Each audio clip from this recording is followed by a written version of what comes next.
Hey guys, today I'm going to be talking about quantum tunneling. If I'm standing on this side of the wall, do you think I can pass through to the other side? How did I just appear on the other side of the wall? You might be wondering that this is all just an illusion, but yeah, let's find out. Now imagine a ball rolling up a hill. According to Newtonian mechanics, if the ball is not given a kinetic energy greater than the potential energy of the barrier, it will roll back down. But things in the quantum realm are slightly different. Now imagine an electron instead of a ball moving towards a barrier. Now even if the electron does not have enough kinetic energy to jump the barrier, it can somehow appear on the other side. Now wait, how does that happen? This can all be explained by the Heisenberg's uncertainty principle. What it shows us that the smaller the object, the harder it is for us to pinpoint its exact location.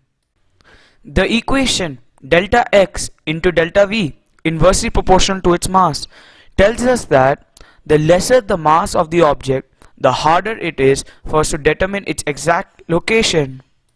Now imagine a ball.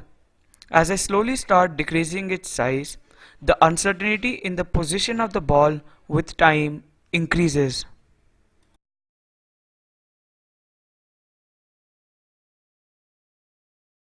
According to the Heisenberg's uncertainty principle, we cannot pinpoint the exact location of an electron, but can represent it as a probability wave of possible locations of the electron. Now imagine this wave moving towards the barrier.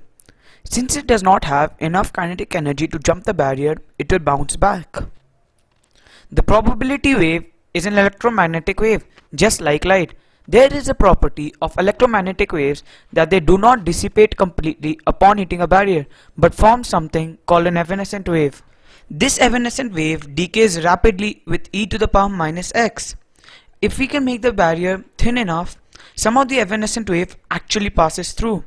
Since this wave represents the probability of an electron, there will be a small but non-zero probability of the electron being present on the other side, hence resulting in quantum tunneling.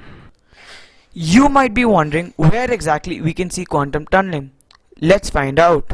Quantum tunneling is visible in nuclear fission in stars, radioactive decay, and scanning tunnel microscopy.